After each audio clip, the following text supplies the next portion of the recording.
Hi, it's Jon Cronshaw here with my author diary for the weekend in December the 17th, 2023. I've had a busy week again.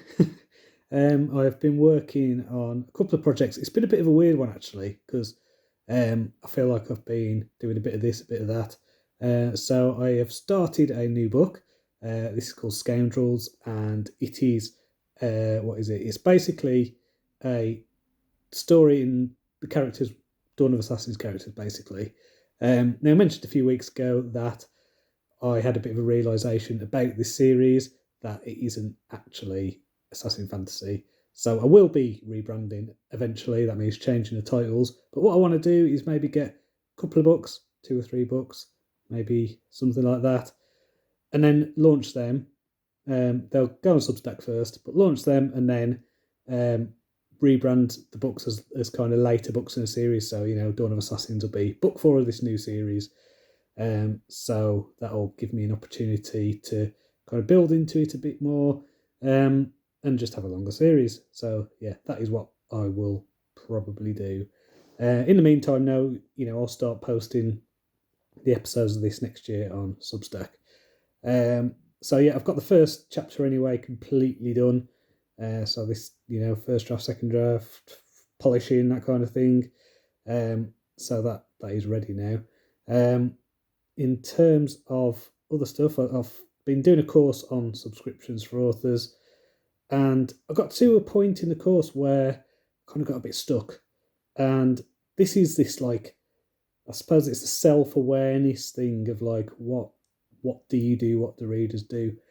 And just in a coincidence, I was talking to someone on Twitter, and it mentioned a genre called Nobledark fantasy.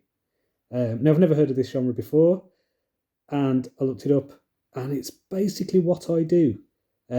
So it's, kind of dark themes. It's not quite grimdark fantasy because it's, it's not hopeless. It's almost the opposite. It's a dark world, but you've got a character with a strong moral compass, and the strive to do right, and it's not necessarily always what happens. So morally grey at points, but you still got that kind of strong moral compass there. So I've done a few blog posts about this discovery, about the revelation, and it's given me a bit of a framework and a bit of a language to talk about the books I've written. Because even, my non-fantasy books, like my Wasteland series and Black Death Survival, and, they embody the same themes. It's about this character, this central character, who they have like a moral code, a moral compass. Even though the world around them is horrible, try and do right, doesn't always work. So yeah, that is something that is consistent, and so I'm now going to start using that in terms of branding, and in terms of talking about what I do, because I think until now it's been a bit vague, and now I can articulate it. And because there's not that much written about Nobledark fantasy, I can write some stuff. I've done a YouTube video about it. It's like, if I can kind of be the person who talks about it, who people think of when they come across this term Nobledark fantasy, then, if I push it and do a bit of effort to promote it, then, in a few years, hopefully, that'll mean that I'll be seen as a bit of a forerunner in this genre. That's the plan. Don't know if it'll work. I think, basically, I'd need to do something like they did with the setup of Cyberpunk, which is like do an anthology, call it Nobledark, and, really push this genre as a thing. And like, it's not a new thing. It's just been a part of fantasy. I think now having a name is very useful, and just being able to see the forest for the trees or whatever. Yeah, that's really useful. So yeah, that was good. That was a good revelation anyway. So that'll help me going forward. Now, other stuff, I have been working on the book description for the Fall of Wolfsbane. So that, I'm going to be launching that end of next month. That book, it's 108,000 words, I want to say, and turning that story into a 125 word description has been a challenge. Really hard to do. I'm nearly there with it. It's taken me several drafts, rewrite, really tightening it up, getting rid of all the fat. I think it's nearly there. I think it just needs, I'm going to get my wife to look over it, who's an editor, just get her to tighten up any stickiness within the sentences. I want this book to do well. So just getting, the cover's great, getting the book description right, that's real key as well. And I think the story is really good as well. So hopefully that will work. In terms of reading, I read Teratome by Garth Marenghi. So this is basically a parody of bad horror. So I went to see him live not too long ago, and so I picked up the book on Audible, read by the author. Very funny. Really enjoyed that. Also read Mudride by Steve Turner. So he's a guy from Mudhoney. Now, Mudhoney, if you've not heard of them, are basically a grunge band, kind of one of the first early grunge pioneers. Steve Turner was involved in a band called Green River, who were probably seen as one of the first proper Seattle grunge bands. This was my kind of scene that I was into in my formative years.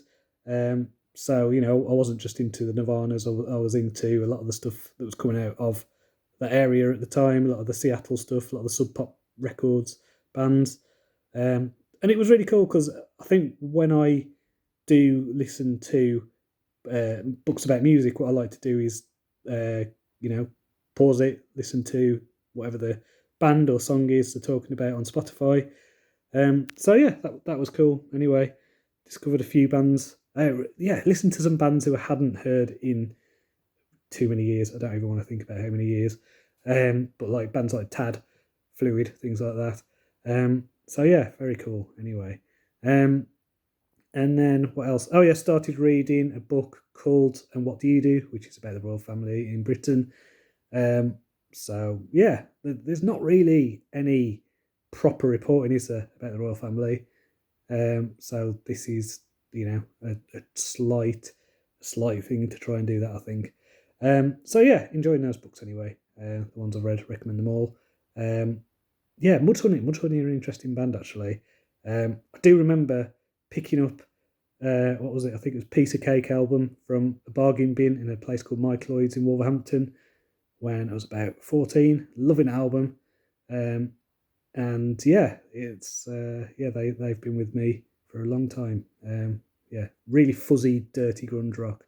So yeah, they were.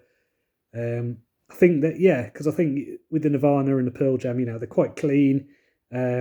These were just like fuzzy and grubby and very shambolic, and just don't know. I kind of preferred some of their stuff to the other grunge bands, especially Pearl Jam. I really preferred Mudhoney to Pearl Jam. Still have a soft spot for Nirvana, but there we go. Anyway, so next week then, it's coming up to Christmas. I think my son breaks up on Wednesday. So I'm going to try and just get a few things finished off. I've got this course to finish.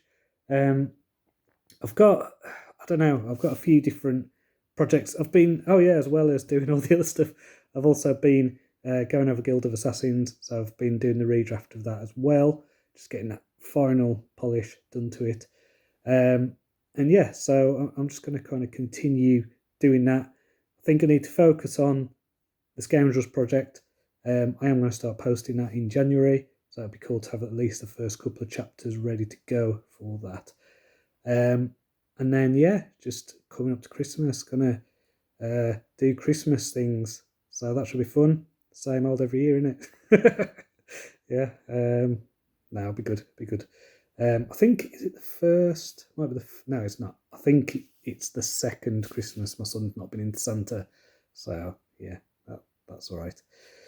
So yeah, Christmas, that should be fun. All right. So until next time, anyway, cheerio.